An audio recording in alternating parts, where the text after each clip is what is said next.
ಫ್ರೀಯಾಗಂತೂ ಇದೊಂದು life time ಮಾಡೋದಕ್ಕಾಗಲ್ಲ. ಈಗ ನಾನು ಈ ಗೇಮ್ ಆಡ್ತಾ ಇರೋದು ಯಾಕೆಂದರೆ ನನಗೆ ಪ್ಯಾಷನ್ ಇದು.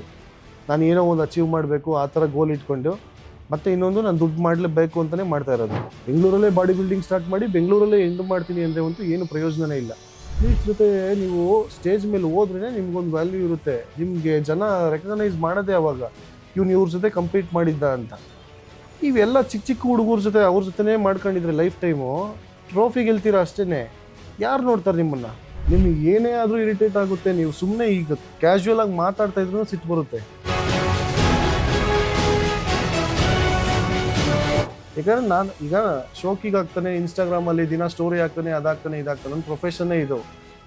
ನಾನು ಏನು ಮಾಡಿದ್ದೀನಿ ತೋರಿಸಿದ್ರೇ ಜನ ನನ್ನ ಹತ್ರ ಬರೋದು. ಟ್ರೈನಿಂಗ್ಗೋಸ್ಕರ ಆಗಲಿ ಇಲ್ಲ ನನಗೆ ಸ್ಪಾನ್ಸರ್ಶಿಪ್ಗಾಗಲಿ ಬರೋದೇ ಅದಕ್ಕೆ.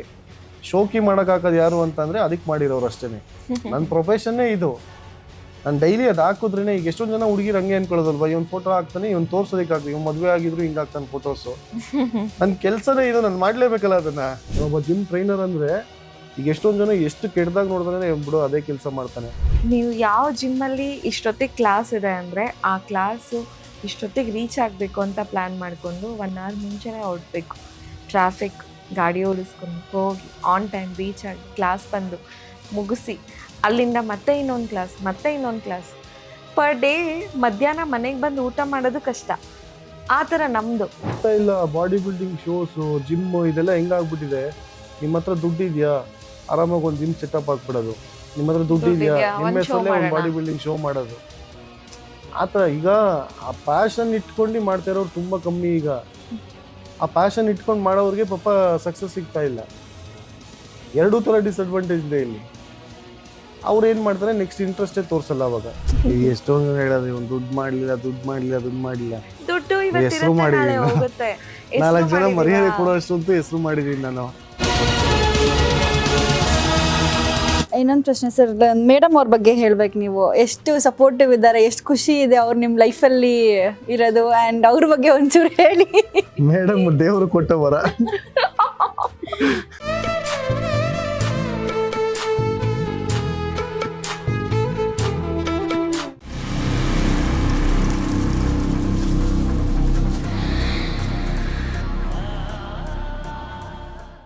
ಅದೇ ಏನು ರಿಟರ್ನ್ಸ್ ಇರಲ್ವಾ ಸರ್? ನೀವು ಅದೇ ನಾನು ಹೇಳಿದ್ನಲ್ಲ, ಪೇಷನ್ಸ್ ಇಂದ ನೀವು ಇದು ಮಾಡಿ ಆಮೇಲೆ ಏನೋ ನಿಮ್ಮ ಗೇಮ್ನ ಇಂಪ್ರೂವ್ ಮಾಡ್ಕೊಂಡು, ಲೈಕ್ ನೀವು ಬ್ರ್ಯಾಂಡ್ ಯಾವ್ದು ಟೈ ಅಪ್ ಆದ್ರೆ ಅದೇ ಆ ಥರ.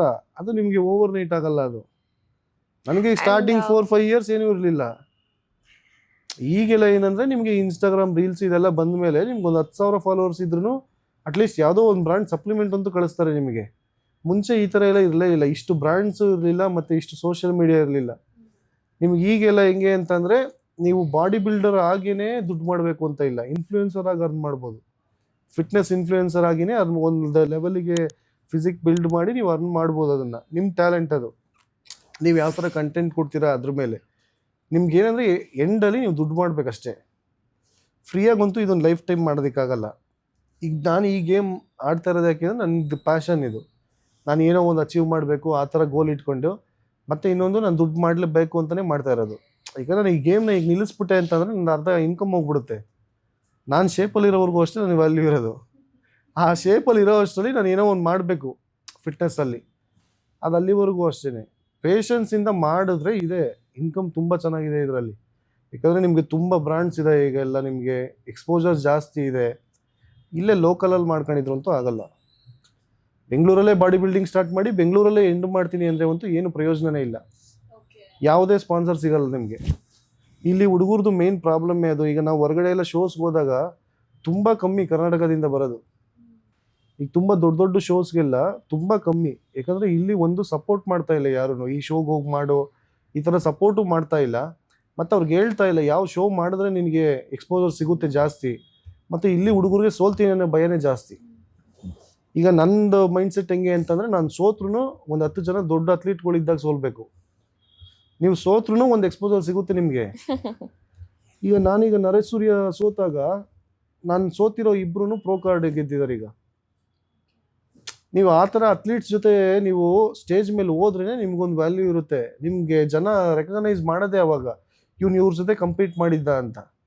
ಇವೆಲ್ಲ ಚಿಕ್ಕ ಚಿಕ್ಕ ಹುಡುಗರ ಜೊತೆ ಅವ್ರ ಜೊತೆನೇ ಮಾಡ್ಕೊಂಡಿದ್ರೆ ಲೈಫ್ ಟೈಮು ಟ್ರೋಫಿ ಗೆಲ್ತೀರಾ ಅಷ್ಟೇ. ಯಾರು ನೋಡ್ತಾರೆ ನಿಮ್ಮನ್ನು?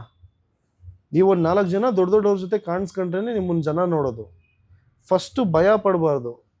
ಈ ಅಥ್ಲೀಟ್ಸ್ಗೆ ಒಂದು ಫಸ್ಟ್ ಹೇಳೋದೇನು ಅಂತಂದರೆ, ಅಲ್ಲಿ ಹೆಂಗಾಗಿರುತ್ತೆ ಅಂದರೆ, ಸ್ಟೇಜ್ ಮೇಲೆ ಯಾರು ಕಂಪೀಟ್ ಮಾಡ್ತಾ ಇದ್ದಾರೆ, ಈ ಶೋಗೆ ಯಾರು ಬರ್ತಾ ಇದ್ದಾರೆ, ಅಲ್ಲೇ ಭಯ ಪಟ್ಬಿಟ್ಟಿರ್ತಾರೆ.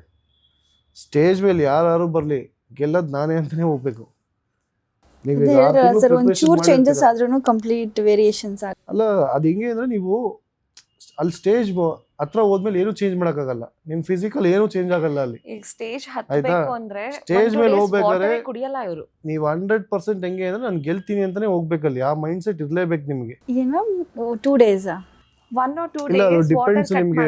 ನಿಮ್ಮ ಬಾಡಿ ಕಂಡೀಷನ್ ಮೇಲೆ ಡಿಪೆಂಡ್ ಆಗುತ್ತೆ. ಬಾಡಿ ಕಂಡೀಷನಿಂಗ್ ಹೆಂಗಿರುತ್ತೆ ಅದ್ರ ಮೇಲೆ. ಈಗ ಸಾಲ್ಟ್ ವಾಟರ್ ಎಲ್ಲ ಕಟ್ ಮಾಡ್ಕೊಂಬರ್ತಾರೆ ಶೋಗೆ ಹತ್ರ ಬರ್ತಾ. ಈಗ ಒಬ್ಬೊಬ್ರು ಹೆಂಗೆ ಅಂದ್ರೆ, ಈಗ 12 hours 16 hours 24 hours ಹಿಂಗೆಲ್ಲ ವಾಟರ್ ಸ್ಟಾಪ್ ಮಾಡ್ಬಿಡ್ತಾರೆ. ಕಂಪ್ಲೀಟಾಗಿ ವಾಟರ್ ನಿಲ್ಲಿಸ್ಬಿಟ್ಟಿರ್ತಾರೆ ಆ ಟೈಮಲ್ಲೆಲ್ಲ. ನಿಮಗೆ ಸೋಡಿಯಂ ಇದು ಸಾಲ್ಟ್ ಇರಲ್ಲ. ಮತ್ತೆ ಏನು ನಿಮ್ಗೆ ನೀರು ಬೇಕು ಅಂದ್ರೆ ಹಂಗಾದಾಗೇನೆ ಮತ್ತೆ ಫುಲ್ ಡ್ರೈನೆಸ್ ಬರೋದು ನಿಮಗೆ. ಬಾಡಿ ಬಿಲ್ಡಿಂಗ್ ಅಂದ್ರೆ ಆ ಕಂಡೀಷನಿಂಗು, ಸಿಮೆಟ್ರಿ ಇದನ್ನೆಲ್ಲ ನೋಡ್ತಾರೆ ನಿಮಗೆ. ಅದನ್ನೆಲ್ಲ ಬರಬೇಕು ಅಂತಂದರೆ ನೀವು ಇದನ್ನೆಲ್ಲ ನಿಲ್ಲಿಸಲೇಬೇಕು. ಆ ಡ್ರೈನೆಸ್ ಬರಬೇಕು ಅಂದರೆ ನಿಮಗೆ ಫುಲ್ ಬಾಡಿಯಿಂದ ವಾಟರ್ ಎಲ್ಲ ತೆಗಿಬೇಕು. ಅವಾಗೇನೆ ನಿಮಗೆ ಸ್ಟೇಜ್ ಮೇಲೆ ಆ ಥರ ಕಾಣಿಸೋದು ಎಲ್ಲರೂ. ಬಾಡಿ ಬಿಲ್ಡರ್ ಅಷ್ಟು ಈಸಿ ಇರಲ್ಲ ಅದೆಲ್ಲ. ಅಲ್ಲ ಸರ್, ಬಾಡಿ ಬಿಲ್ಡರ್ ಆಗಿಲ್ಲ ಅಂದ್ರೆ ಏನಾಗ್ತಾ ಇದ್ರಿ ಸರ್? ಇಂಜಿನಿಯರ್ ಆಗಿರ್ತಾ ಇದ್ದೆ. ಪೊಲೀಸ್ ಮರ್ತೋದ್ರೆ ಸರ್ ಹಾಗಿದ್ರೆ? ಪೊಲೀಸ್ ಬೇರೆ ಇದರಲ್ಲಿ ಮರ್ತೋದೆ ನಾನು. ಆಗೆಲ್ಲ ನಿಮಗೆ ಬೇರೆ ಥರ ಇತ್ತು ಪೊಲೀಸ್ ಆಗೋದೆಲ್ಲ. ಹಂಗಾಗಿ ಗೊತ್ತಾಯ್ತು ನನಗೆ, ನಾನು ಈ ಥರ ಫಿಸಿಕಲಿ ಫಿಟ್ ಆದರೆ ಎಲ್ಲ ಆಗಲ್ಲ ಪೊಲೀಸು ಅಂತೆಲ್ಲ ಗೊತ್ತಾಗಿ ನಾನು ಆವಾಗ ಅದನ್ನು ಡ್ರಾಪ್ ಔಟ್ ಮಾಡಿಬಿಟ್ಟೆ ನಾನು. ಆಮೇಲೆ ಇಷ್ಟು ವರ್ಷದಲ್ಲಿ ನಿಮ್ಗೆ ಯಾವತ್ತಾದ್ರೂ ಒಂದಿನ ಅಯ್ಯೋ ಈ ಬಾಡಿ ಬಿಲ್ಡಿಂಗ್ ಸ್ಟಾಪ್ ಮಾಡ್ಬಿಡೋಣ ಅಂತ ಅನ್ಸಲಿಲ್ವಾ ಸರ್? ಸಿಚುವೇಶನ್ ಅನ್ಸ್ಬಿಟ್ಟು ನಿಲ್ಸ್ಬಿಟ್ಟೆ 1 ವರ್ಷ ನಾನು. ನನ್ನ ಮಗ ಹುಟ್ಟಿದಾಗ ಅದೇ ಹೇಳಿಲ್ವಾ ಏನು ಡಿಸ್ಅಡ್ವಾಂಟೇಜಸ್ ಅಂತ ನಿಮಗೆ. ನನ್ನ ಮಗನೇ ನನಗೆ ಇರಿಟೇಷನ್ ಆಗ್ಬಿಟ್ಟಿದ್ದ. ಅವಾಗ ಹುಟ್ಟಿದ್ದು ಮಗು. ಹುಟ್ಟಿದ ಟೈಮಲ್ಲಿ ಇವ್ರು ಪ್ರೆಪ್ ಅಲ್ಲಿ ಇದ್ರು. ಆಗ ನಾನು ಪ್ರೆಪ್ ಅಲ್ಲಿ ಇದ್ದೆ ನಾನು. ಸೊ ಆ ಪ್ರೆಪ್ ಟೈಮಲ್ಲಿ ಮಗು ಅಂತ ಅಂದ್ರೆ ನೈಟ್ ಟೈಮ್ ಅಳೋದು, ಫೀಡಿಂಗು ಅದೆಲ್ಲ ಕಾಮನ್. ಸೊ ಆ ಮಗು ಅಳೋದು ಇವರಿಗೆ ಇರಿಟೇಟ್ ಆಗ್ತಾ ಇತ್ತು. ಅದರಿಂದ ನಮಗೆ ಜಗಳ ಆಗ್ತಿತ್ತು. ಮಗುನ್ ಸೈಲೆಂಟ್ ಮಾಡು, ನಾನು ಹೆಂಗ್ ಸೈಲೆಂಟ್ ಮಾಡಿ? ನಿಮಗೆ ಆ ಸೌಂಡು ಆಗಲ್ಲ ಆ ಟೈಮಲ್ಲೆಲ್ಲ. ಒಂಥರ ಪೀಸ್ ಆಗಿ ಜಗಳಗಳು ಇರಬೇಕು, ಒಬ್ಬರೇ ಇರಬೇಕು, ಆ ಝೋನ್ ಅಲ್ಲಿ ಇರಬೇಕು ನೀವು. ಪಾಪು 6 months ಇದ್ದಾಗ ಒಂದು ಶೋ ಮಾಡಿದ್ರು. ಈ ಫೋಟೋ ಇದೆಲ್ಲ ಇದಾದ್ಮೇಲೆ ಮತ್ತೆ 1 year ಅವ್ರು ಪ್ರೆಗ್ನೆಂಟ್ ಆಗಿದ್ದಾಗ ಒಂದು ಗೆದ್ದಿದ್ದೆ ಮಿಸ್ಟರ್ ಇಂಡಿಯಾ. ಆ ಮಗು ಹುಟ್ಟಿದ್ಮೇಲೆ ನನ್ನ ಮಗನ ಹುಟ್ಟಿದ್ಮೇಲೆ ಒಂದು ಮಿಸ್ಟರ್ ಇಂಡಿಯಾ ಗೆದ್ದೆ ನಾನು. ನನಗೆ ಇವಾಗ ಆಸೆ ಇರೋದು, ನಾನು ಸ್ಟೇಜ್ ಮೇಲೆ ನಾನು ನಿಲ್ಸೋ ಅಷ್ಟರಲ್ಲಿ ಅವನೊಂದ್ಸಲ ನನ್ಗೆ ಚಿಯರ್ ಮಾಡಬೇಕು, ಅವನೊಂದ್ಸಲ ಕರಿಬೇಕು ನಾನು ಸ್ಟೇಜ್ ಮೇಲೆ ಇದ್ದಾಗ. ಈಗ ಅದೊಂದು ಆಸೆ ಇರೋದು ನನಗೆ. ಅಂದ್ರೆ ಆಗ ಅವ್ರ ಸೌಂಡ್ ಕೇಳಿಸ್ಕೊಂಡ್ರು ಇರಿಟೇಟ್ ಆಗೋ ತರ. ನಿಮಗೆ ಏನೇ ಆದ್ರೂ ಇರಿಟೇಟ್ ಆಗುತ್ತೆ. ನೀವು ಸುಮ್ಮನೆ ಈಗ ಕ್ಯಾಶುಯಲ್ ಆಗಿ ಮಾತಾಡ್ತಾ ಇದ್ರು ಸಿಟ್ಟು ಬರುತ್ತೆ. ಯಾಕಂದ್ರೆ ನೀವು ಈಗ ನಾವು 0 ಕಾರ್ಬ್ಸ್ ಮಾಡ್ತಾ ಇರ್ತೀವಿ, ನಿಮಗೆ ಇದೇ ಇರಲ್ಲ, ಕಾರ್ಬೋಹೈಡ್ರೇಟ್ಸೇ ಇರಲ್ಲ. ಈಗ ರೈಸ್ ಏನು ಇರೋದೇ ಇಲ್ಲ, ಬರೀ ನಿಮಗೆ ಚಿಕನು ವೆಜಿಟೇಬಲ್ ಇಷ್ಟೇ ಫುಲ್ ಡೇ. ನಿಮಗೆ ಇದು ಬಿಟ್ಟು ಬೇರೆ ಏನೂ ತಿನ್ನೋಕ್ಕೆ ಇರಲ್ಲ. ಅದರಲ್ಲಿ ವರ್ಕೌಟ್ ಮಾಡಬೇಕು, ಕಾರ್ಡಿಯೋ ಮಾಡಬೇಕು. ನೀವೇ ಅಷ್ಟು ಸ್ಟ್ರೆಸ್ಸಲ್ಲಿ, ಈಗ ಬಾಡಿ ಮೆಂಟಲಿ ಎಲ್ಲ ತುಂಬ ಸ್ಟ್ರೆಸ್ಸಲ್ಲಿ ಇರ್ತೀವಿ. ಆ ಟೈಮಲ್ಲಿ ನಿಮ್ಗೆ ಏನೇ ಸೌಂಡ್ ಬಂದ್ರು, ಏನೇ ಸೌಂಡ್ ಕೇಳಿಸಿದ್ರು ಇರಿಟೇಷನ್ ಸ್ಟಾರ್ಟ್ ಆಗ್ಬಿಡುತ್ತೆ. ಈಗ ನೋಡಿ, ದೊಡ್ಡವ್ರೊಂದು ಮಾತು ಹೇಳಿದ್ದಾರೆ, ಉಪ್ಪು ಹುಳಿ ಖಾರ ತಿಂದ್ರೇನೆ ಎಲ್ಲಾ ತರ ಎಮೋಷನ್ಸ್ ಗೊತ್ತಾಗುತ್ತೆ ಮಾಂಸನೇ ತಿಂತಿದ್ರೆ ಇಲ್ಲಿ ಉಪ್ಪು ಹುಳಿ ಖಾರನೇ ಇಲ್ವಲ್ಲ, ಅದು ಬಿಟ್ಟು ಬೇರೆ ಎಲ್ಲ ತಿಂತಾ ಇದಾರೆ. ಸೊ ಆ ಒಂದು ಎಮೋಷನ್ಸ್ ಹೆಂಗ್ ಗೊತ್ತಾಗುತ್ತೆ ನಿಮ್ಗೆ? ಆ ಫುಡ್ ಜೊತೆಗೆ ನಾವು ಯೂಸ್ ಮಾಡೋ ಅಂತ ನಿಮ್ಗೆ ಏನು ಈ ಅನಾಬಾಲಿಕ್ಸ್ ಇದರಿಂದ ಎಲ್ಲ ಅದು ತುಂಬಾ ಮೆಂಟಲಿ ತುಂಬಾ ಸ್ಟ್ರೆಸ್ ಇರುತ್ತೆ. ನಿಮ್ಗೆ ಅದೆಲ್ಲ ಅದರಿಂದ ಜಾಸ್ತಿ ಇಂಪ್ಯಾಕ್ಟ್ ಆಗೋದು. ನಾನು ಆ ಒಂದು ಟೈಮಲ್ಲಿ ಮಾತ್ರ ನನಗೆ ಎಷ್ಟೇ ಫೈನಾನ್ಷಿಯಲಿ ಏನೇ ಇದ್ರೂ ನಾನು 100 rupees ಇದ್ದಾಗ ಬಾಡಿ ಬಿಲ್ಡಿಂಗ್ ಮಾಡಿದ್ದೀನಿ. ಆ ಟೈಮಲ್ಲೂ ಬಿಟ್ಟಿಲ್ಲ ನಾನು. ಏನೇನಾದ್ರು ಈಗ 1 year ಬಿಟ್ಬಿಟ್ರಲ್ಲ ಸರ್, ಆಗ ಬಿಟ್ಬಿಟ್ಟಿದ್ರೆ ಅಷ್ಟು ಕಂಪ್ಲೀಟ್ ಸ್ಟಾಪ್ ಮಾಡಿದ್ರಾ? ಬಿಟ್ಬಿಟ್ಟಿದ್ದೆ ನಾನು, ಕಂಪ್ಲೀಟ್ ಆಗಿ ನಿಲ್ಸ್ಬಿಟ್ಟಿದ್ದೆ ಬಾಡಿ ಬಿಲ್ಡಿಂಗ್ ಬೇಡ ಅಂತ. ಮತ್ತೆ ನನ್ನ ಮಗನಿಗೋಸ್ಕರನೇ ಸ್ಟಾರ್ಟ್ ಮಾಡಿದ್ದು ನಾನು. ಈಗ ನಮಗೆ ಈಗ ನನಗೆ ಗೊತ್ತಿರೋದು ಒಂದೇ ಅಂತ ಹೇಳಿದ್ರು ಆಯ್ತಾ. ಸೊ ಪ್ರೆಪ್ಸ್ ಶುರು ಮಾಡಕ್ ಮುಂಚೆ ಮಾಡಿದ್ರು, ಗೆದ್ರು, ಎತ್ಕೊಂಡ್ರು. ಅಂಡ್ ಅದು ಒಂದು ಡ್ರೀಮ್ ಅಂತ ಹೇಳ್ಬೋದು ಅವರಿಗೆ. ಅದನ್ನೇ ನಾನು ಪರ್ಮನೆಂಟ್ ಆಗಿ ಈಗ ನನಗೆ ಗೊತ್ತಿರೋ ಕೆಲಸ ಇದೊಂದೇನೆ, ಬಾಡಿ ಬಿಲ್ಡಿಂಗೇ ಗೊತ್ತಿರೋದು ನನಗೆ. ಫಿಟ್ನೆಸ್ ಪ್ರೊಫೆಷನ್ನೇ ನಾನು ಈಗ ಮತ್ತೆ ಹೋಗಿ ಇಂಜಿನಿಯರಿಂಗ್ ಮಾಡೋಕ್ಕಾಗ. ಈಗ ಯಾವ್ದಾದ್ರು ಕಂಪ್ನಿಲಿ ಕೆಲಸ ಕೊಡಿಸ್ತಾರೆ. ಈ ಕ್ಲೈಂಟ್ಗಳಿದ್ದಾರೆ, ಬೇಕಾದ್ರೆ ನಂದು ಏನೇ ರೆಸ್ಯೂಮ್ ಇದ್ರು ಕೊಡಿಸ್ತಾರೆ ಕೆಲಸ. ನಾನು ಈಗ ಹೋಗಿ ಇಂಜಿನಿಯರಿಂಗ್ ಕೆಲಸ ಅಂತೂ ಮಾಡೋಕ್ಕಾಗಲ್ಲ. ಈಗ ನನ್ನ ಮಗನಿಗೆ ಏನಾದ್ರು ಒಂದು ಫ್ಯೂಚರ್ ನಾನು ಸೆಟ್ ಮಾಡಬೇಕು ಅಂತಂದರೆ ನಾನು ಇದರಲ್ಲಿ ಏನಾದ್ರು ದೊಡ್ಡದಾಗಿ ಮಾಡಲೇಬೇಕು. ನಾನು ನಿಲ್ಲಿಸೋ ಅಷ್ಟರಲ್ಲಿ ನಾನು ಇಷ್ಟು ಟೈಮ್ ಗೋಲ್ ಇಟ್ಕೊಂಡಿದ್ದೀನಿ. ಆ ಗೋಲ್ ಮುಗಿಯೋ ಅಷ್ಟರಲ್ಲಿ ನಾನು ಏನಾದ್ರು ಒಂದು ಇಂಡಸ್ಟ್ರಿಯಲ್ಲಿ ದೊಡ್ಡದಾಗಿ ಮಾಡಿರಬೇಕು. ಈಗ ಅದೇ ಶಾರ್ಟ್ ಟರ್ಮ್ ಗೋಲ್ ನಂದು. ನಾನು ಸ್ಟಾಪ್ ಮಾಡಿದ್ದು ಅವನಿಗೋಸ್ಕರನೇ, ನಾನು ಸ್ಟಾರ್ಟ್ ಮಾಡಿದ್ದು ಅವನಿಗೋಸ್ಕರನೇ. ಈಗ ನನಗೆ ಆಸೆ ಇರೋದು ಒಂದೇ, ನನ್ನ ಮಗ ದೊಡ್ಡವನಾದ್ಮೇಲೆ I am proud of my dada ಅಂತ ಹೇಳಬೇಕು. ಆ ಒಂದು ಅದು ಆಸೆ. ಎಲ್ಲರಿಗೂ ಅದೊಂದೇ ಆಸೆ ಇರೋದು. ನಮಗೆ ನಾವು ಯಾವಾಗಲೂ ಒಂದೇ, ಈಗ ಅವ್ನು ದೊಡ್ಡವನಾದ್ಮೇಲೆ ಯಾರಾದ್ರು ಹೋದಾಗ ಈಗ ನಮ್ಮ ಹೆಸರು ಹೇಳಿದ್ರೆ ನಿಮ್ಮಪ್ಪ ಬಾಡಿ ಬಿಲ್ಡಿಂಗಲ್ಲಿ ಇದು ಮಾಡಿದ್ರು, ಅದೊಂದು ಗೋಲ್ ಅಚೀವ್ ಆಗಿಬಿಟ್ರೆ ಫುಲ್ ಸ್ಯಾಟಿಸ್ಫೈಡ್ ನಾನು ಬಾಡಿ ಬಿಲ್ಡಿಂಗ್ ಮಾಡಿದ್ದಕ್ಕೆ. ನಿಮಗೆ ಬಾಡಿ ಬಿಲ್ಡಿಂಗಲ್ಲಿ ಯಾರು ಸರ್ ಇನ್ಸ್ಪಿರೇಷನ್ನು? ನನ್ನ ಇನ್ನು ಎಲ್ಲ ಇಂಟರ್ನ್ಯಾಷನಲ್ಲೇ ಇನ್ಸ್ಪಿರೇಷನ್ ಅಂದರೆ ನನಗೆ ಆ ಥರ ಫಿಸಿಕ್ ಆ ಥರ ನೋಡಿ ಇನ್ಸ್ಪೈರ್ ಆಗಿರೋದು ಅಷ್ಟೇ. ಬೇರೆ ಇನ್ಯಾವ ಥರ ನಮಗೆ ಈ ಫಿಲ್ಲಿ ಇತ್ತು, ಈ ಥರ ಸ್ವಲ್ಪ ಇಂಟರ್ನ್ಯಾಷನಲ್ ಬಾಡಿ ಬಿಲ್ಡರ್ಸ್ ಇದ್ದಾರೆ, ರೋನಿ ಕೋಲ್ಮನ್ ಆ ಥರ. ಅವ್ರದ್ದು ಫಿಸಿಕ್ಕು, ಅವ್ರದ್ದು ಹಾರ್ಡ್ ವರ್ಕು, ಅವ್ರದ್ದು ಪಾಡ್ಕ್ಯಾಸ್ಟ್ಗಳು, ಅವ್ರು ಕಷ್ಟಪಟ್ಟಿರೋದು, ಇದನ್ನೆಲ್ಲ ನೋಡಿ ಅವ್ರ ಇನ್ಸ್ಪಿರೇಷನ್ ನನಗೆ. ಇಲ್ಲಿ ಲೋಕಲಿಂದ ಆ ಥರ ಇನ್ಸ್ಪೈರ್ ಮಾಡಿರೋದಂತೆ ನಾನು ನನಗೋಸ್ಕರ ಮಾಡಿರೋದು. ನಾನು ಇವತ್ತಿನವರೆಗೂ ಇಲ್ಲಿ ನಾನು ಹೇಳ್ತಾ ಇಲ್ಲ, ಒಂದು ದುಡ್ಡಿಗೋಸ್ಕರ ಮಾಡ್ತಾರೆ, ಒಂದು ಹುಡುಗಿಗೋಸ್ಕರ ಮಾಡ್ತಾರೆ ಬಾಡಿ ಬಿಲ್ಡಿಂಗು. ನಾನು ಎರಡಕ್ಕೂ ಮಾಡಿಲ್ಲ, ನಾನು ನನಗೋಸ್ಕರನೇ ಮಾಡಿದ್ದು ಬಾಡಿ ಬಿಲ್ಡಿಂಗ್ ಯಾವತ್ತೂ. ನಾನು 42 kg ಇದ್ದಾಗೂ ಫೋಟೋ ಹಾಕಿದ್ದೀನಿ, ನಾನು 6 ಪ್ಯಾಕ್ ಮಾಡಿದಾಗೂ ಫೋಟೋ ಹಾಕಿದ್ದೀನಿ. ಯಾಕಂದರೆ ನಾನು ಈಗ ಶೋಕಿಗೆ ಆಗ್ತಾನೆ, ಇನ್ಸ್ಟಾಗ್ರಾಮಲ್ಲಿ ದಿನ ಸ್ಟೋರಿ ಹಾಕ್ತಾನೆ, ಅದಾಗ್ತಾನೆ ಇದಾಗ್ತಾನೆ. ನನ್ನ ಪ್ರೊಫೆಷನ್ನೇ ಇದು. ನಾನು ಏನು ಮಾಡಿದ್ದೀನಿ ತೋರಿಸಿದ್ರೇ ಜನ ನನ್ನ ಹತ್ರ ಬರೋದು. ಟ್ರೈನಿಂಗ್ಗೋಸ್ಕರ ಆಗಲಿ, ಇಲ್ಲ ನನಗೆ ಸ್ಪಾನ್ಸರ್ಶಿಪ್ಗಾಗಲಿ ಬರೋದೇ ಅದಕ್ಕೆ. ಶೋಕಿ ಮಾಡೋಕ್ಕಾಗೋದು ಯಾರು ಅಂತಂದರೆ ಅದಕ್ಕೆ ಮಾಡಿರೋರು ಅಷ್ಟೇ. ನನ್ನ ಪ್ರೊಫೆಷನ್ನೇ ಇದು. ನಾನು ಡೈಲಿ ಅದು ಹಾಕಿದ್ರೇ, ಈಗ ಎಷ್ಟೊಂದು ಜನ ಹುಡುಗಿರು ಹಂಗೆ ಅನ್ಕೊಳ್ಳೋದಲ್ವ, ಇವ್ನು ಫೋಟೋ ಹಾಕ್ತಾನೆ, ಇವ್ನು ತೋರ್ಸೋದಕ್ಕೆ ಆಗ್ತದೆ, ಇವ್ನು ಮದುವೆ ಆಗಿದ್ರು ಹಿಂಗೆ ಹಾಕ್ತಾನೆ ಫೋಟೋಸು. ನನ್ನ ಕೆಲಸನೇ ಇದು, ನಾನು ಮಾಡಲೇಬೇಕಲ್ಲ ಅದನ್ನು. ಜಿಮ್ಮಲ್ಲೆಲ್ಲ ನೀವಿಬ್ರು ಒಟ್ಟಿಗೆ ಇದ್ದಾಗ ಲೈಕ್ ಬೇರೆ ಹುಡುಗಿರಿಂದ ಏನಾದ್ರು ಪ್ರಪೋಸಲ್ಸ್ ಆ ಥರ ಎಲ್ಲ? ಇಲ್ಲ ಮೇಡಮ್, ನನ್ನ ಪ್ರೊಫೈಲಲ್ಲಿ ಒಂದು 1000 ಫೋಟೋಸ್ ವಿಡಿಯೋಸ್ ಇದೆ ಇವ್ರದೇನೆ. ಅದು ಎಲ್ಲ ಈಗ ಅವ್ರದ್ದು ನಂದು ಹಾಕಿದ್ರೆ ಎಲ್ಲ ವೈರಲ್ ಆಗ್ಬಿಟ್ಟಿರುತ್ತಲ್ಲ, ಹಂಗಾಗಿ ಯಾರು ಕೇಳಂಗೇ ಇಲ್ಲ, ಹತ್ರನೇ ಬರಲ್ಲ. ನಾನು ಫೀಮೇಲ್ ಕ್ಲೈಂಟ್ಸ್ ಟ್ರೈನಿಂಗೇ ಮಾಡ್ತಾ ಇಲ್ಲ ಈಗ. ನಾನು ಮೇಲ್ ಕ್ಲೈಂಟ್ಸ್ ಮಾಡಲ್ಲ.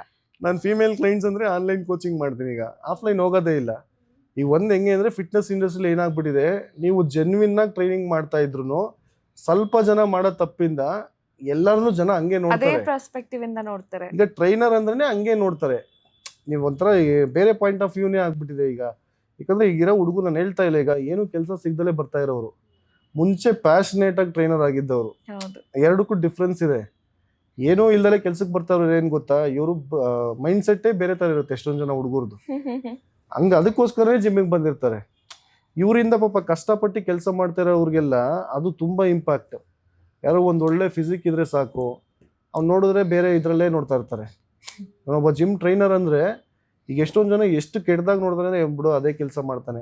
ನಮಗೆ ಗೊತ್ತು, ಈಗ ಬೆಳಗ್ಗೆ 5 ಗಂಟೆಗೆ ಲಾಗಿನ್ ಮಾಡಬೇಕು ಅಂತಂದರೆ 4 ಗಂಟೆ 4:15 ಎದ್ದೇಳಬೇಕು, 10 ಗಂಟೆ 11 ಗಂಟೆಗೆ ಲಾಗೌಟ್ ಮಾಡಬೇಕು, ಮನೆಗೆ ಬರಬೇಕು, ಮೀಲೆಲ್ಲ ಮಾಡಬೇಕು, ಮತ್ತೆ ವರ್ಕೌಟ್ಗೆ ಹೋಗಬೇಕು, ಮತ್ತೆ 5 ಗಂಟೆಗೆ ಲಾಗಿನ್ ಮಾಡಿದ್ರೆ 10 ಗಂಟೆಗೆ ಮನೆಗೆ ಬರಬೇಕು.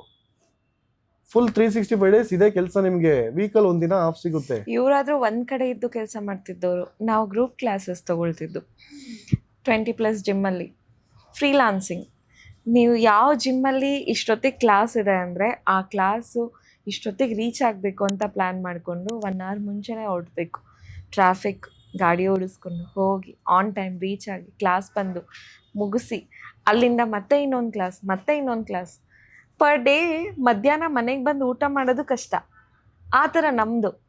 Because I am in two group classes. ಇವರು ಜಿಮ್ಮಲ್ಲಿ ಇದು ಟ್ರೈನ್ ಮಾಡ್ತಿದ್ರು, ನಾನು ಗ್ರೂಪ್ ಕ್ಲಾಸಸ್ ಮಾಡ್ತೀನಿ. ಇವಾಗಲೂ ಅದನ್ನೇ ಮಾಡ್ತಾ ಇರೋದು. ನಿಮಗೆ ಇಷ್ಟಪಟ್ಟು ಮಾಡಬೇಕು, ಕಷ್ಟಪಟ್ಟು ಇದು ಇಷ್ಟಪಟ್ಟು ಮಾಡಿದ್ರಷ್ಟೇ ಸರ್ವೈವ್ ಆಗ್ಬೋದು.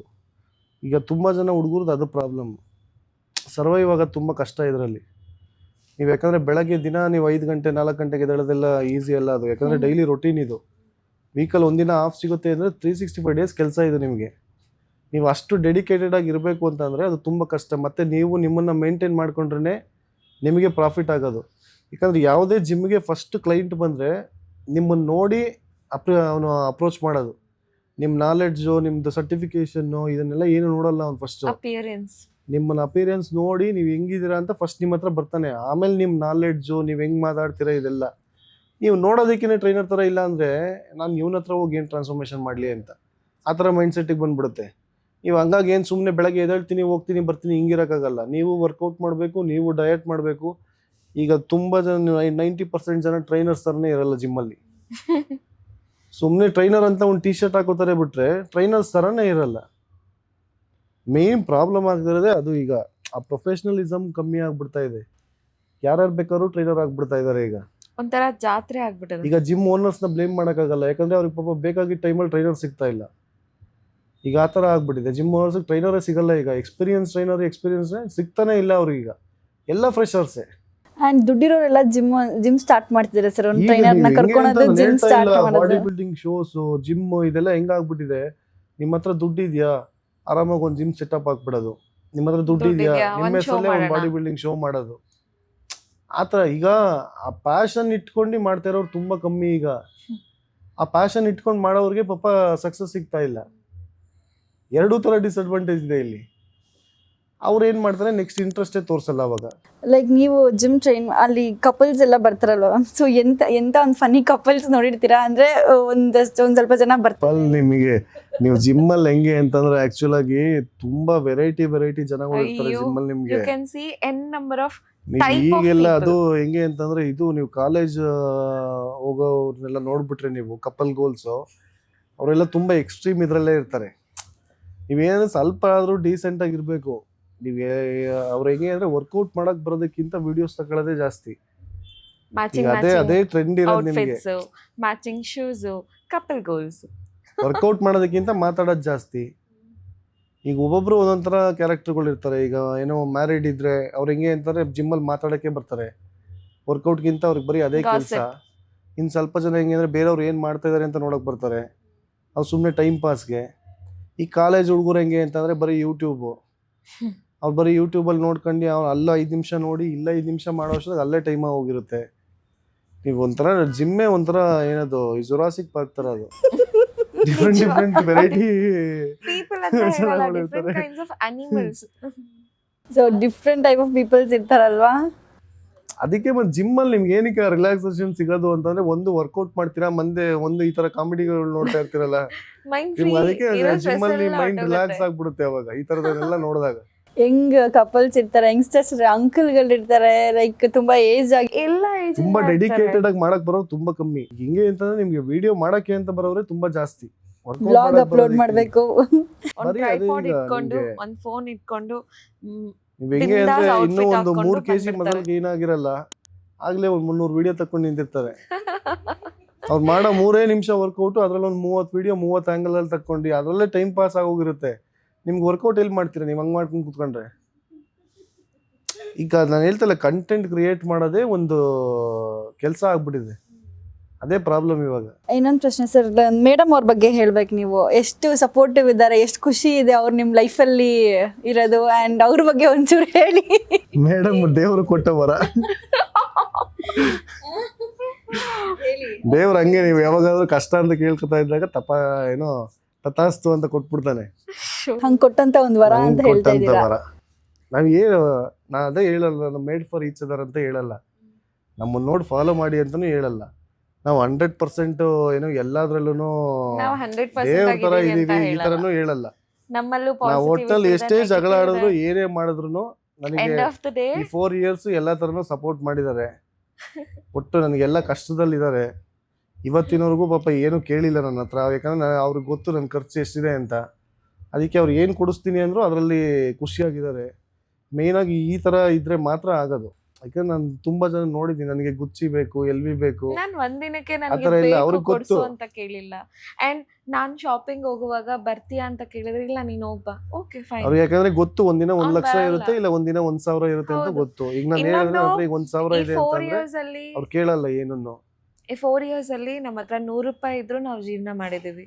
ನಮ್ಮ ಹತ್ರ 1 ಲಕ್ಷ ಅಕೌಂಟಿಗೆ ಬಿದ್ದಾಗ್ಲೂ ನಾವು ಜೀವನ ಮಾಡಿದೀವಿ.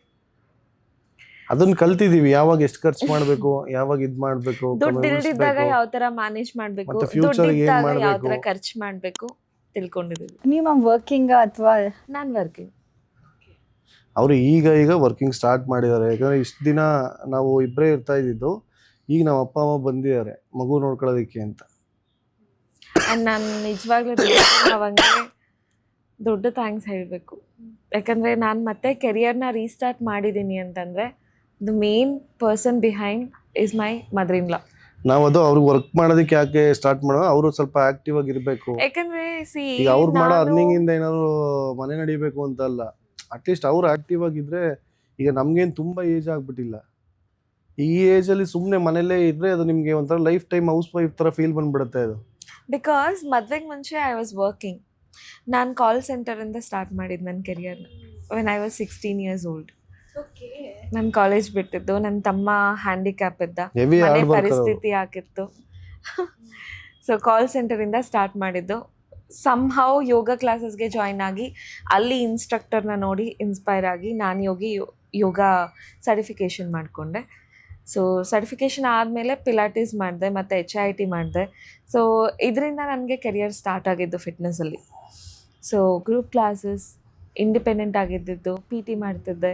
ಸೊ ಆ ಥರ ಇದ್ದವರು ಸಡನ್ನಾಗಿ ಮದುವೆ ಆದ ತಕ್ಷಣ 24 ಗಂಟೆ ಮನೇಲಿರೋದು ಅಂದರೆ ತುಂಬ ಕಷ್ಟ ಆಗುತ್ತೆ. ಇಡೀ ಪ್ರೆಗ್ನೆನ್ಸಿ ಒಬ್ಬಳೇ, ನಾನು ಇವರೇ. ಪಾಪು ಹುಟ್ಟಿದ ಮೇಲೆ ಅಷ್ಟೇ ನಾವು 3. ಪ್ರೆಗ್ನೆನ್ಸಿಗೆ ನೀವು ನಿಮ್ಮ ಮನೆಗೆ ಇಲ್ಲ ಹೋಗಿಲ್ಲ. I didn't wanted to leave him alone. ಅದಕ್ಕೆ ಸರ್ ದೇವ್ರು ಕೊಟ್ವರ ಅಂತ ಭಯ ಹೇಳಿದ್ದು. ಭಯ ಅಂತಲ್ಲ, ಮದ್ವೆ ಆದ್ಮೇಲೆ I made him depend on me. ಅದು ಸಬ್ಕಾನ್ಷಿಯಸ್ಲಿ ಆಗೋಯ್ತು. ನಾನು ಇವತ್ತಿಗೂ ಅಷ್ಟೇ 4 ವರ್ಷದಲ್ಲಿ ಎಲ್ಲೂ ಹೋಗೇ ಇಲ್ಲ. ಎಲ್ಲೂ ಹೋಗಿಲ್ಲ. ಅದೇ ಹೇಳ್ತಿದ್ದೀನಿ, ಇವತ್ತಿಗೂ 1 or 2 days ಹೋಗಿದ್ದೀನಿ ಬಿಟ್ರೆ ಮೋರ್ ದೆನ್ 2 days ನಾನು ಎಲ್ಲೂ ಹೋಗಿಲ್ಲ ಅವ್ರನ್ನ ಬಿಟ್ಟು. ಅದು ಅಮ್ಮ ಮನೆಗೆ 2 ಸರಿ, ಒಂದಿನ ಒಂದ್ಸರಿ ಹೋಗಿದ್ದೆ. 2 days ಅಲ್ಲೇ ಉಳ್ಕೊಳಕ್ಕೆ, ಒಂದಿನ ನಿದ್ದೆ ಮಾಡಬೇಕು ಅಂತ ಅವಾಗ ಹೋಗಿದ್ದು. ಇನ್ನೊಂದ್ಸರಿ ಜಗಳ ಮಾಡಿ ಯಾರಾದ್ರೂ ಒಂದು ಹೆಣ್ಣು ಮದ್ವೆ ಆದ್ಮೇಲೆ ಗಂಡನ ಜೊತೆ ಜಗಳ ಮಾಡಿ ತವ್ರ ಮನೆಗೆ ಹೋಗೋದ್ ನೋಡಿದೀರಾ? ಬಟ್ ನಾನು ಹೋಗಿದ್ದು ನಮ್ಮ ಅತ್ತೆ ಮನೆಗೆ. ಬಿಕಾಸ್ ಮದ್ವೆ ಆದ್ಮೇಲೆ ಐ ಡೋಂಟ್ ನೋ, ನಾನು ಚಿಕ್ಕವಳಿಂದ ಅಜ್ಜಿ ಮನೇಲಿ ಬೆಳೆದಿದ್ದು. ನನಗೆ ಅಮ್ಮ ಅಪ್ಪ ಪ್ರೀತಿ ಇಲ್ಲ, ಕಡಿಮೆ. ಅವ್ರ ಜೊತೆ ನನ್ನ ಲೈಫಲ್ಲಿ ಇದ್ದಿದ್ದೇ ಕಡಿಮೆ. ಸೊ ಅಜ್ಜಿ ತಾತನ ಮನೇಲಿ ಬೆಳೆದಿದ್ರಿಂದ. ಆ್ಯಂಡ್ ಮದುವೆ ಆದಮೇಲೆ ಎಲ್ಲೋ ಒಂದು ಕಡೆ ನಮ್ಮ ಅತ್ತೆ ಆ ತಾಯಿ ಸ್ಥಾನ ತುಂಬಿಟ್ರು ನನಗೆ. ಬಿಕಾಸ್ 4 ವರ್ಷ ಆಯಿತು ಮದುವೆ ಆಗಿ. ಇವತ್ತಿಗೂ ನಾನು ಒಂದು ಟೈಲರ್ ಹತ್ರ ಹೋಗಿ ನನ್ನ ಬ್ಲೌಸ್ ಸ್ಟಿಚ್ ಮಾಡಿಸ್ಕೊಂಡಿಲ್ಲ. ನಮ್ಮ ಅತ್ತೆನೇ ನನಗೆ ಯಾವ ಥರ ಸೀರೆ ಚೆನ್ನಾಗಿರುತ್ತೆ ತಗೊಂಡು ಟೈಲರ್ ಹತ್ರ ಹೋಗಿ ನನ್ನ ಅಳತೆಗೆ ಬ್ಲೌಸ್ ಹೊಲಿಸಿ, ಅವ್ರು ಭದ್ರಾವತಿಯಿಂದ ಬೆಂಗಳೂರು ಬರುವಾಗ ಪ್ರತಿ ಸರಿನೂ ಬರೀ ಕೈಯಲ್ಲಿ ಬಂದಿಲ್ಲ, ನನಗೊಂದು 2 ಸೀರೆ, ಬ್ಲೌಸು ಎಲ್ಲ ಸೆಟ್ ತಗೋಬರ್ತಾರೆ. ಇದಕ್ಕೆ ಹೇಳೋದು, ನಮಗೆ ಆ ಕಷ್ಟದಲ್ಲಿ ಇದ್ದಾಗ ನಾನು ಹೇಳಿಲ್ಲ, ನಮ್ಮಮ್ಮ ಒಬ್ಬರೇನೆ ಲಾಸ್ಟಲ್ಲಿ ಉಳ್ಕೊಂಡಿದ್ದು ನನಗೆ. ನಾನು ಆ ಟೈಮಲ್ಲಿ ಆ್ಯಕ್ಚುಲಿ ನಮ್ಮ ಅಮ್ಮನಿಗೆ ಜಾಸ್ತಿ ಇಂಪಾರ್ಟೆನ್ಸ್ ಕೊಡ್ತಾ ಇರಲಿಲ್ಲ. ಅದೆಲ್ಲ ಮುಗಿದ್ಮೇಲೆ ಗೊತ್ತಾಗಿದ್ದು ಇವರೊಬ್ಬರೇ ಲಾಸ್ಟಲ್ಲಿ ಉಳಿಯೋದು ನನಗೆ ಅಂತ. ಇವರು ಅದೇ ಹೇಳ್ತಾ ಇರ್ತೀವಿ, ಲಾಸ್ಟಲ್ಲಿ ನಮ್ಮಮ್ಮ ನಮ್ಮ ಅಪ್ಪ ಮಾತ್ರ ಉಳ್ಕೊಳ್ಳೋದು ಅಂತ. ಹೌದು, ನಮ್ಗೆ ಅದು ತುಂಬ ಚೆನ್ನಾಗಿ ಅರ್ಥ ಆಗಿ. ಫ್ರೆಂಡ್ಸ್ ಇದ್ದಾರೆ, ಕಷ್ಟದಲ್ಲಿದ್ದಾಗ ಫ್ರೆಂಡ್ಸು ಇದ್ದಾರೆ ಸ್ವಲ್ಪ ಜನ, ತುಂಬ ಕೌಂಟ್ ಮಾಡ್ಬೋದು ಆ ಥರ ಫ್ರೆಂಡ್ಸ್ ಅಷ್ಟೇ. 1-2-3 ಜನ ಈ ಥರ ಅಷ್ಟೇನೆ. ಅದು ಬಿಟ್ಟರೆ ಒಬ್ಬರು ನಿಂತ್ಕೊಳ್ಳಿಲ್ಲ. ಆ್ಯಂಡ್ ಇನ್ನೊಂದು ಅತ್ತೆ ಸೊಸೆ ಜಗಳ ಅದು ಇದು. ಹೌದು, ನಮ್ಮಲ್ಲಿ 4 ವರ್ಷ ಆಯಿತು. ನಾನು ಇವತ್ತಿಗೆ ಒಂದಿನಕ್ಕೂ ಅವರಿಗೆ ಎದುರು ಮಾತಾಡಿದ್ದಾಗಲಿ ಅಥವಾ ನಿಂತ್ಕೊಂಡು ಜಗಳ ಮಾಡಿರೋದಿಲ್ಲ. ಮನಸ್ತಾಪ ಬಂದಿದೆ, ಅವ್ರೇನಾದ್ರು ಅಂದಾಗ ನಂಗೆ ಬೇಜಾರಾಗಿದೆ ಅಥವಾ ನಾನು ಮಾತಾಡಿದ್ರೆ ಅವ್ರಿಗೆ ಬೇಜಾರಾಗಿದೆ, ಅದನ್ನ ನಾವ್ ಯಾವತ್ತೂ ಕ್ಯಾರಿ ಮಾಡಿಲ್ಲ. ನಾನು ನಮ್ಮತ್ತೆ ಎಷ್ಟು ಗಾಸಿಪ್ ಮಾಡ್ತೀವಿ ಅಂದ್ರೆ, ಆ್ಯಂಡ್ ಇನ್ನೊಂದು, ನಾನು ನಮ್ಮತ್ತೆ ಇಬ್ರು ಶಾಪಿಂಗ್ ಹೋಗ್ತೀವಿ. ಇವ್ರು ಬರಲ್ಲ, ನಮ್ಮ ಮಾವನೂ ಬರಲ್ಲ. ನಡಿಯೇ ಹೋಗೋಣ ಬಂದ್ಬಿಡ್ತಾರೆ. ಇವ್ರಿಗೇನಾದ್ರೂ ಮೀಲ್ ಮಾಡಿಟ್ಬಿಡೋದು, ನಮ್ಮ ಮಾವಂಗೆ ಏನಾದರೂ ಊಟ ಮಾಡಿಟ್ಬಿಡೋದು, ನಾವು ಹೊರಟೋಗ್ತೀವಿ. ನಾನು ನಮ್ಮತ್ತೆ ತುಂಬ ಚೆನ್ನಾಗಿ ಸುತ್ತಾಡ್ತೀವಿ. ಆ್ಯಂಡ್ ನಿಮ್ಮ ಪೇರೆಂಟ್ಸ್ ಲೈಕ್ ಅವರೊಟ್ಟಿಗೆ? ನಮ್ಮ ಪೇರೆಂಟ್ಸಿಗೆ ನಾನೊಬ್ಬಳೆ ಮಗಳು. ನನ್ನ ತಮ್ಮ ಹುಟ್ಟಿದ್ದ, ಹ್ಯಾಂಡಿಕ್ಯಾಪು, ಅವ್ನು ತೀರ್ಕೊಂಡ. And he's no more. ಮದುವೆ ಆದಮೇಲೆ ನಮ್ಮ ಅಪ್ಪಂಗೆ ಜಗದೀಶ್ ಅಂದರೆ ತುಂಬ ಇಷ್ಟ. ಅವ್ರು ಫೋನ್ ಮಾಡಿದಾಗಲೆಲ್ಲ ಚಿನ್ನು ಏನು ಮಾಡ್ತಿದ್ದಾನೆ, ಚಿನ್ನು ಊಟ ಮಾಡಿದ್ನ, ಆ ಥರ ಕೇಳ್ತಾರೆ. ಅವ್ರಿಗೆ ಹಿಂಗೆ ಅಂದರೆ ಈಗ ಅವ್ರಿಗೆ ಗೊತ್ತಿರೋರು ಎಲ್ಲ ನಮಗೆ ಈಗ ಮರ್ಯಾದೆ ಕೊಡ್ತಾರೆ ಈ ಇಂಡಸ್ಟ್ರಿಯಲ್ಲಿ ಇರೋದಕ್ಕೆ.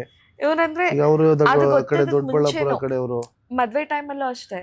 ಓಕೆ, ನನ್ನ ಮಗಳನ್ನ ಮದುವೆ ಮಾಡ್ಕೊತಾ ಇದ್ದಾನೆ, ನನಗೊಬ್ಬ ಮಗ ಬಂದ, ಆ ಥರ ನಮ್ಮಪ್ಪ.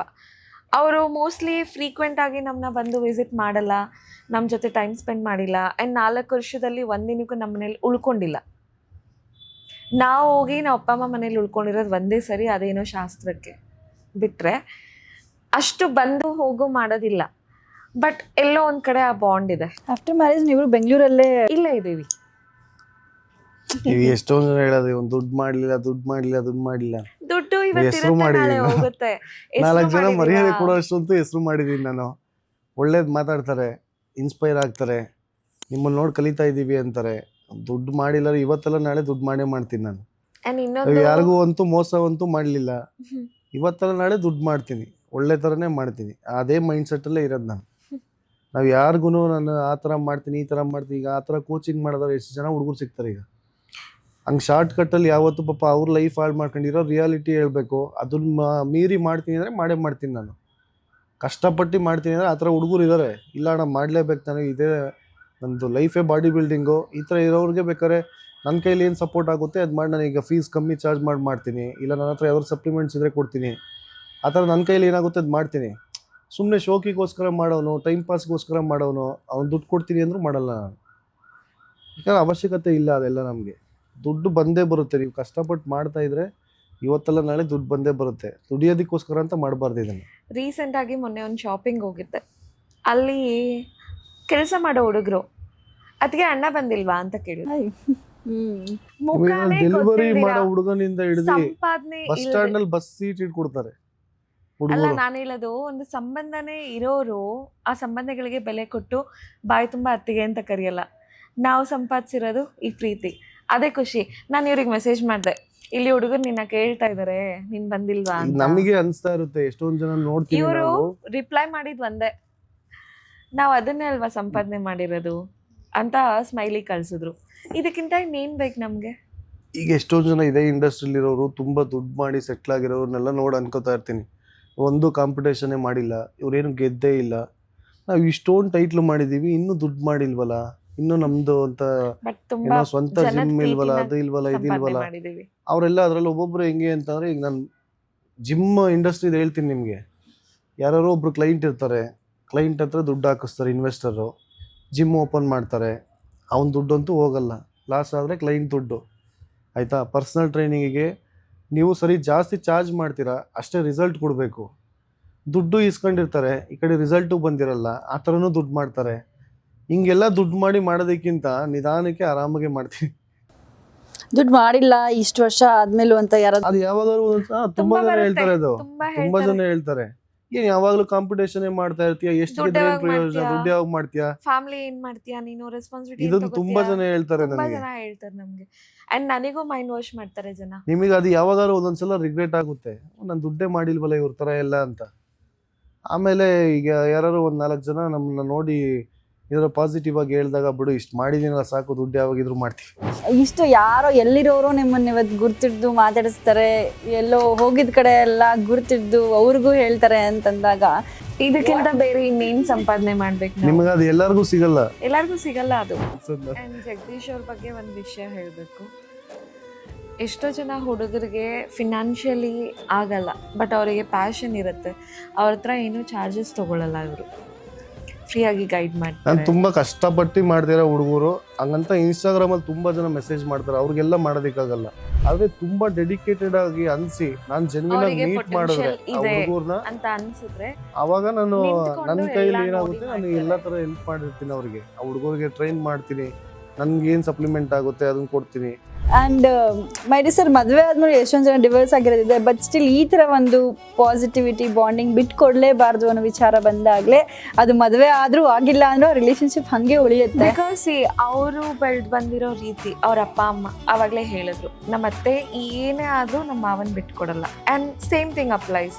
ನಮ್ಮ ಅಪ್ಪ ಒಂದು ಮಾತು ಹೇಳಿದರು, ಇದು ಯಾವಾಗ ಒಂದು ನಾನು 17-18 ಇಯರ್ಸ್ ಇರುವಾಗ, ನೀನು ಯಾರನ್ನಾದರೂ ಚೂಸ್ ಮಾಡು, ಒಂದು ಸರಿ ಮದುವೆ ಅಂತ ಆದಮೇಲೆ ಬಿಟ್ಕೊಡ್ಬಾರ್ದು.